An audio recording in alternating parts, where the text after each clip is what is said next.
মুহতারাম হাজিরিন, মহান আল্লাহ রাব্বুল আলামিন দুনিয়ার মানুষদেরকে ধিক্কার দিয়ে বলেন, কাইফা তাকফুরুনা বিল্লাহি ওয়া কুনতুম আমওয়াতান।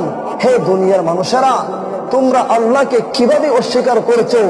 ওয়া কুনতুম আমওয়াতান, তোমরা তো ছিলে মৃত, তোমাদের কোনো অস্তিত্ব ছিল না। ফাআহইয়াকুম, অতঃপর সেই মালিক তোমাদেরকে অস্তিত্ব দান করলেন, তোমাদেরকে জীবিত করলেন। সুম্মা ইউমীতুকুম, অতঃপর সেই মালিক তোমাদেরকে আবার মৃত্যু ঘটাবেন।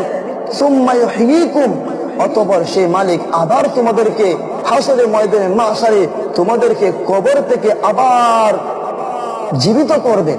মুহতারাম হাজিরিন, সুম্মা ইলাইহি তুরজাউন, অতঃপর সেই মালিকের দিকে আমাদের সকলের প্রত্যাবর্তন করতে হবে। সুতরাং যে মালিক আমাদেরকে অস্তিত্বহীনতা অবস্থা থেকে অস্তিত্ব দান করেছেন, আবার হাসরে ময়দানে মাহশারে আমাদেরকে নতুন করে জীবন দান করিবেন, সেই মালিকের অনেক ক্ষমতা রয়েছে।